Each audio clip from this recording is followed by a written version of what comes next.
Ghana is going to spearhead trade talks and partnerships as it hosts one of the largest gatherings of CEOs of trade promotion organizations at this year's World Trade Promotion Organizations Conference to be held in May. The Ghana Export Promotion Authority won the bid to host this year's event after beating fellow bidders Egypt, Turkey and Kenya. Speaking at a meeting with the Ghana Export Promotion Authority on Ghana's readiness to host the conference, Executive Director for the International Trade Center, Dorothy Tembo, said hosting the event in Ghana is timely as the nation hosts the headquarters of the African Continental Free Trade Area Agreement. Sheila Tamaklo reports.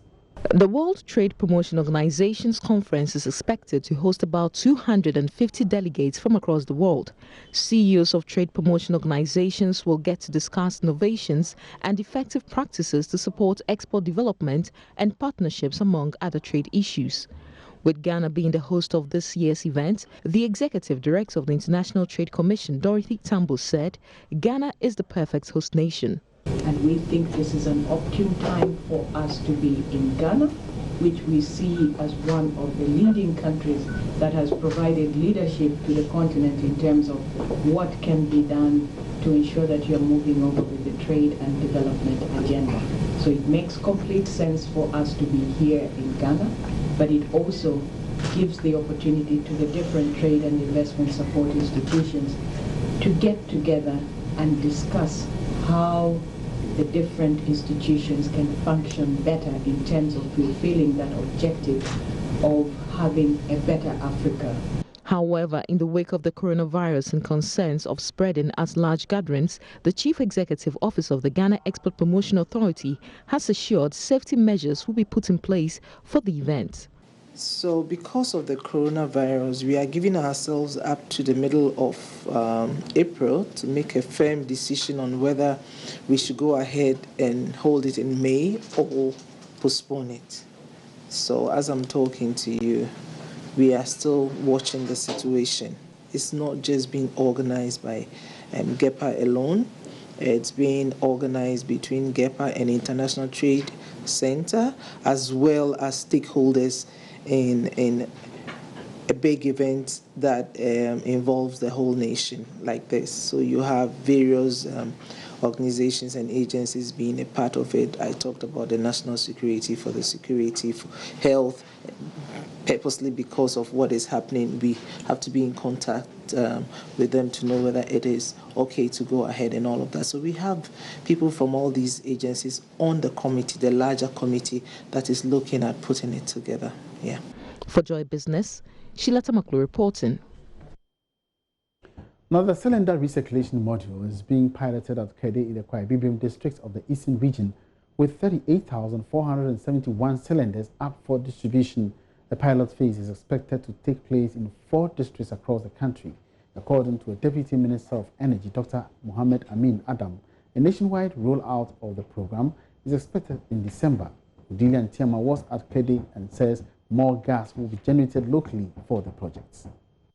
Cylinder recirculation module is actually commencing from today, and so when you have any cylinder starting from as low as 3 kg, you could actually just send it to a station, a required station, and they'll just give you a totally brand new gas cylinder filled to the brim with gas. Now the indications are that if you start with one oil liquefied petroleum marketing company, you can't just keep swapping. You will have to do the right things. Also, if you came with, let's say, a 3 kg gas cylinder, you cannot actually just go for a 14.5 kg because you have money. You just have to make a deposit which ups your standard from a 3 kg cylinder to a 14.5 kg cylinder. Now the other thing is that you can also actually just walk to a fuel station with no cylinder, and you will be registered with your ID card, and you also make a deposit, and you walk away with the required gas cylinder that you're looking for filled with gas. It's expected that the cylinder recirculation model, which has started in 4 districts, will move to the whole country by close of the year 2020. In a demonstration, the National Petroleum Authority added people will have to register at every liquefied petroleum gas marketing company with an identity card to begin with. The chairman of the committee, Kweku Ajimandia, said consumers will have to simply send their old cylinders for new ones. After completion of the registration process, a receipt will be issued to the customer. The filling of branded cylinders in customers have to expect 3 kg, you see 2 kg here, 6 kg and 40.5 branded cylinders at the respective LPG outlets. Exchange of LPG cylinders will be like for like. That's an empty 40.5 kg cylinder for a filled 14.5 kg cylinder, or an empty 6 kg cylinder for a filled 6 kg cylinder, or any type of cylinder so filled. The current 25% gas use in the country is expected to increase to 50% with the rollout of the cylinder recirculation module. Hassan Tampoli, NPA boss at the launch, added the program will go to the extent of serving people with gas at home. We have engaged the Ghana Cylinder Manufacturing Company to produce 38,471 cylinders for the purposes of this pilot exercise. Now that has provided GCMC with a lot of jobs. The LPG marketing companies are going to utilize the use of Aboboya, this motokia, to do the distribution door to door. Speaking to Joy Business after the program, Deputy Minister of Energy shared more light on how the Jubilee partners will produce gas to sustain the cylinder recirculation model. We used to import LPG, entirely. All the LPG consumed in Ghana came from outside. But since the Jubilee field started producing oil, we are able to process LPG from the gas liquids. And so for some time now, we have been doing between 30 to 40% of our domestic gas requirement, LPG requirement, from the Jubilee fields. Jubilee is currently exporting about 70 million standard cubic feet of gas from the field onshore. We have reached a certain understanding with them to increase gas production and gas export to around 125 million standard cubic feet of gas. In another development, the Deputy Minister of Energy, Dr. Mohammed Amin Adam, has told Joy Business international oil company Anadarko, one of the players in Ghana's upstream sector, will have to meet all requirements before they can officially offload their stake in the Jubilee field and finally leave the local oil industry. Anadarko has declared its intention to sell its stake in the Jubilee field offshore Cape 3 Points. Darko is getting ready to leave the system and sell its stakes to Total. Ghana Revenue Authority has found some anomalies with taxes. Can you bring us up to speed as to exactly what will be happening to Anadarko? If you want to sell your stake in an oil operation in Ghana, the law allows you to sell. But the law also gives the minister the mandate to give approval to that transaction. The minister doesn't do this in a vacuum. There are documentations that you will have to produce, including tax clearance. Then the minister will give the approval before the transaction is concluded. As I speak to you, there are negotiations ongoing between these companies and GRA and government. And therefore, when those negotiations are concluded, we should have settlement on these taxes, on the matters relating to taxes. And then once they get the tax clearance, the minister will approve.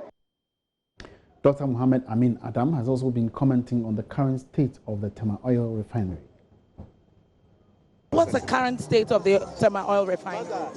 Tema Oil Refinery is ready to produce. You know that they have upgraded the facilities and they are, negotiating with traders for crude. They have received crude recently and refined the crude there. And so as and when they have crude at competitive prices, they will be able to refine. The refinery is in good shape and it can refine product even as we sit in today. We refine 10 crude. As you know, the crude from Ghana belongs to a number of stakeholders, and they already have long-term contracts with traders who buy their crude. They also do it at competitive global prices. So anytime TOR is ready to produce and TOR has the balance sheet to buy the crude at that price, because once you reduce the price for TOR, it will affect the revenue that we generate from the sale of the crude, and therefore affects the budget of the government. And so they have to be in the position, through the balance sheet, a good balance sheet, to be able to buy crude from Ghana. Away from petroleum development, the Ghana cedi is now being hit with the negative impact of the coronavirus. According to sources, the development has resulted in some offshore investors getting out of the country's bonds and turning to gold as a safer haven. George Buffet has more. For most of these offshore investors that have interest in our bonds, they are taking the decision as one of several means to protect their investments. This is because they are fears that the coronavirus might not be ending anytime soon. That is why some of them are getting out of our bonds and investing in gold, which is seen as a more of a safe haven for their investment. The move has seen the cedi come under some pressure, moving from 5 Ghana cedis 35 pesos and is today selling at around 5 Ghana cedis 45 pesos. There are fears that if the coronavirus is not contained anytime soon, then there might be more pressure on the local currency. This some say could dampen the gains that the Bank of Ghana has made so far, resulting in the record appreciation of the Ghana cedi since January this year. They also argue that this presents a real test for the regulator in terms of how it should respond to this challenge. That is, should they release more dollars into the system or wait a little bit? We also understand that the recent sharp appreciation of the Ghana cedi was not as a result of less demand of dollars by businesses that were doing various transactions on the China route. Others are also of the view that the U.S. Central Bank decision to cut their interest rates by 50 basis points as an emergency move because of the coronavirus may work for countries like Ghana, as it could push these investors back into our bonds. And as the deadly coronavirus continues to claim many lives globally, the Ghana Telecoms Chamber says it has responded to the call by the Ghana Health Service for use of its platforms to help prevent the spread in the country. According to Ken Ashigbe, CEO, the action plan, which will be under the auspices of the Ministry of Communications, will be implemented in 2 phases after it is finalized next week.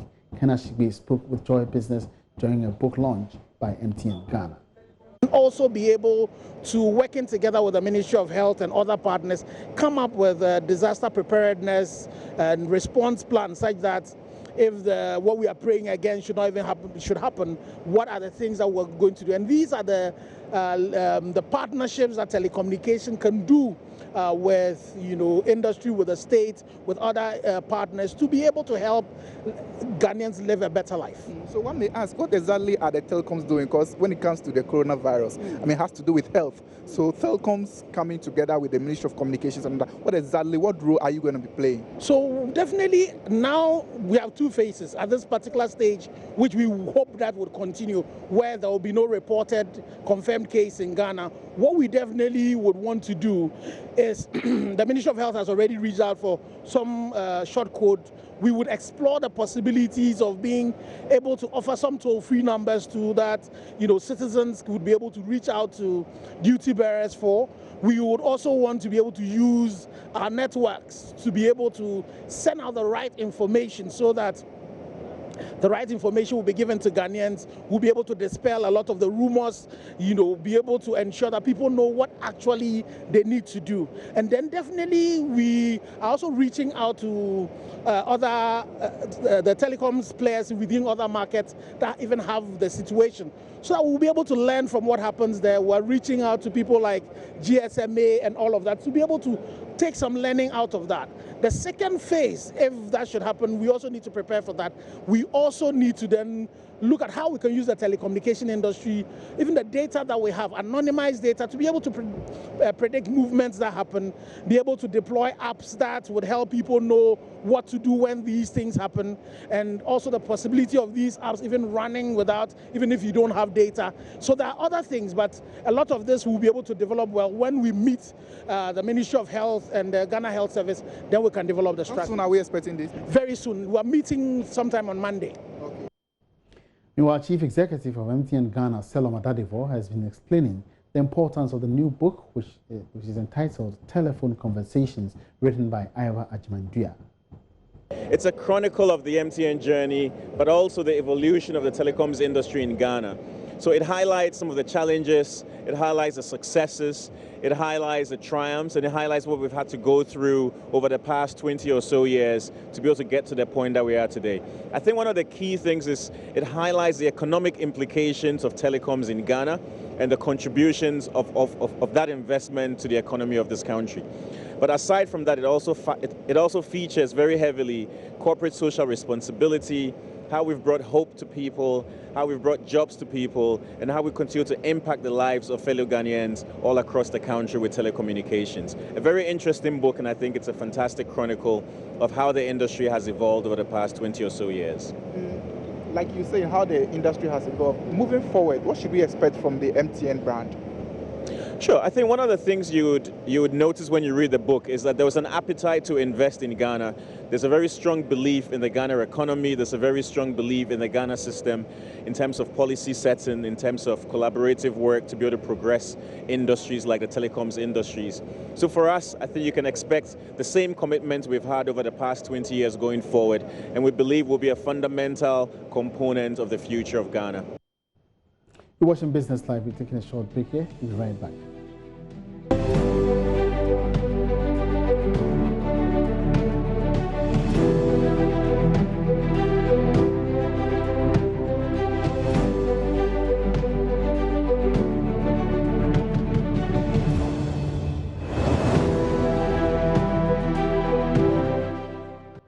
You're welcome back. Now, the Create Solution-Driven Businesses research is key to the entrepreneur.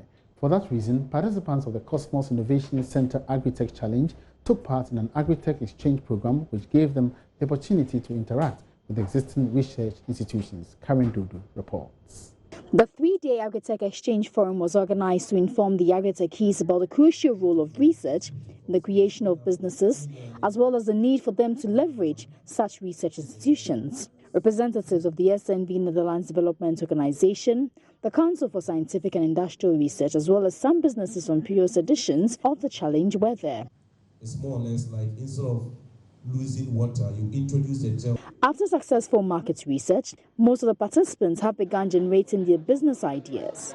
Some experts had a piece of advice for them to help shape up these ideas. Energy advisor with SNV, Aaron Yakute, entreated the participants to build synergies to improve their ideas. So I would say yes, they have very interesting ideas, but there is need for building synergies. Okay, so you have this idea which probably has a bit of inclination to something else somebody is doing.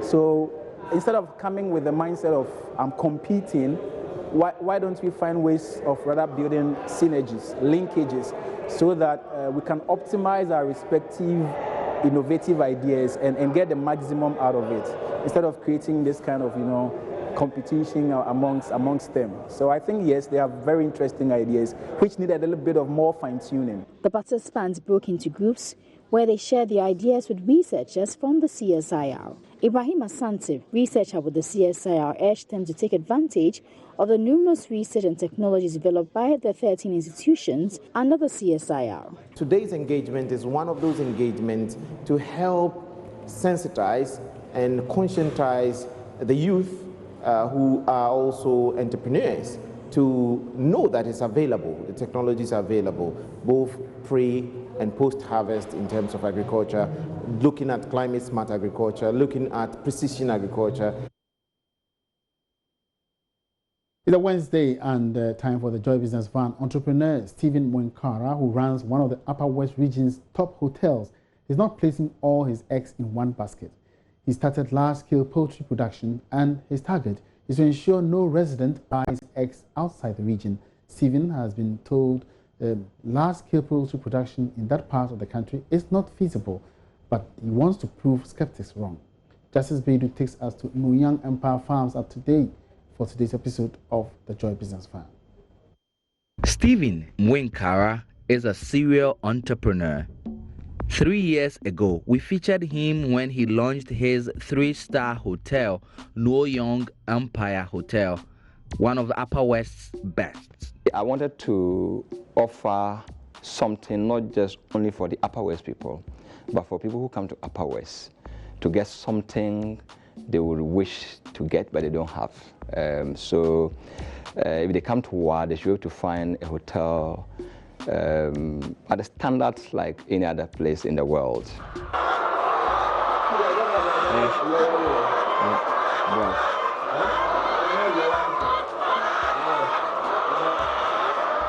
Now he is breaking new ground, venturing into an area where many have previously thought impossible, especially in this part of Ghana: poultry. I noticed almost all the eggs that we ate or consumed in the region came from outside the region.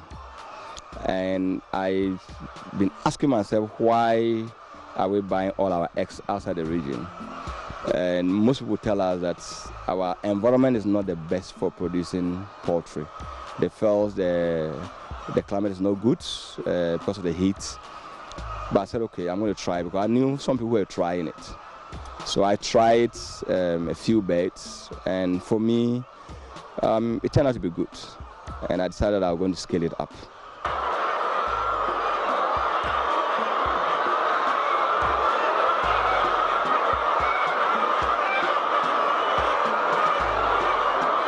Stephen is not just venturing into an uncharted ground. He is also introducing the culling system of poultry, done with special cages that means birds are not allowed to flock together, thereby increasing the productivity rate and also minimizing overall cost of production. I tried the open, which is called a delimiter, for about 4 years.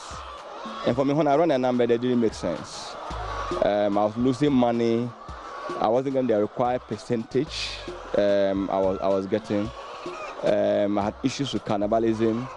The disease incidence was just a lot. I was spending so much money on medication, so vitamins, antibiotics, and yet we were losing birds. But since we switched to this system, hardly do you have mortality issues.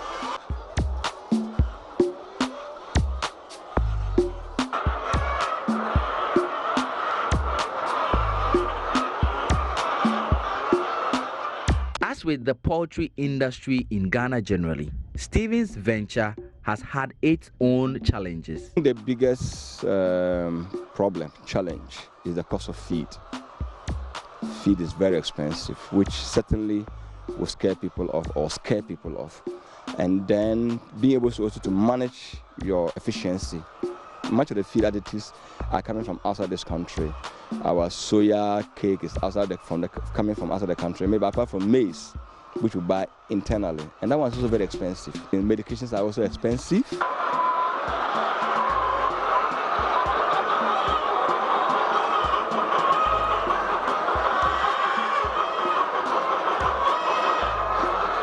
With the trail that Stephen's business is blazing, many more could follow in his footsteps to help produce meat and boost business in the Upper West region.